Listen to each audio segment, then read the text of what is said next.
really excited because I'm here with Kan Gao. He's game designer of the beautiful game To the Moon, and I think my initial question is what's your background, because To the Moon is such a vast masterpiece. I'm really interested where all your skills are coming from. It's kind of funny because a lot of my skills related to this actually came from trying to make games about 5 years ago. For example, composing mostly. It's kind of funny because before then, essentially I had a friend who was helping me with composing the music, and then one day he went on this thing called a vacation, whatever that is, right? And so I needed to have new music for my game. So I thought I might as well as give it a try myself. So that's where it started, really. And it's looking back, it's been a long way, and it's been a great journey. Have you been making game all of your life, or what was your starting point? No, I have, well, in my head, I suppose. But when it physically started was about 5 years ago. I was actually trying to turn a story I was writing into an interactive and visual and audio experience. But yeah, even to this day, I suppose that's pretty much my design philosophy. So what I conclude from this is that you're pretty much a storyteller most of all. I would say that I am. I mean, I personally enjoy all kinds of games though. I think the first game I played was Diablo 1, and it's still Diablo 3 is coming. Just waiting for it to happen. But yeah, for me personally, I tend to make more story-driven games.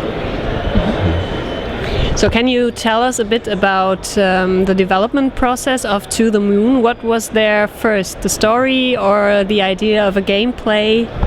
I would say, well, it was actually started when my grandfather had an episode of heart conditions a few years back.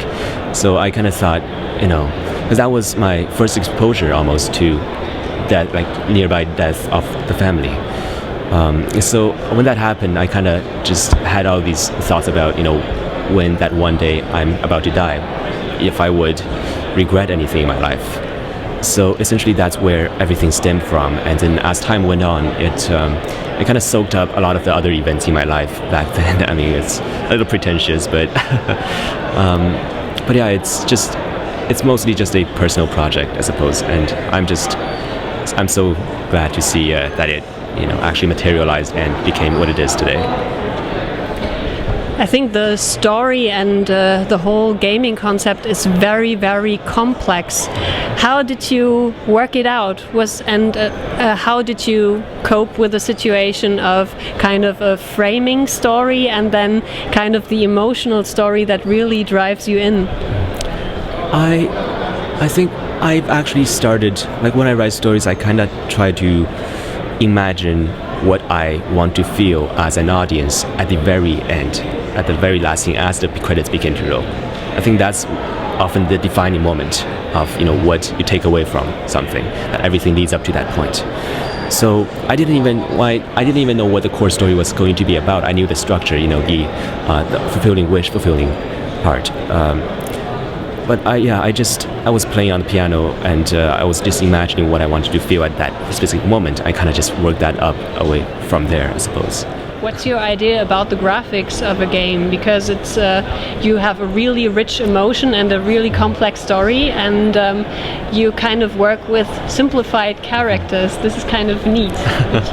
Yeah, I actually think that's, to some extent, that's an actual advantage compared to ultra realistic and state-of-the-art graphics, because it's like we're reading a novel. There's just so much left unseen and unsaid, so that each reader essentially makes up the actual settings and what the character looks like exactly in their head. So I think it's a similar case here, such that I've always just been really fond of the graphic style from the 16-bit era of the RPGs back then.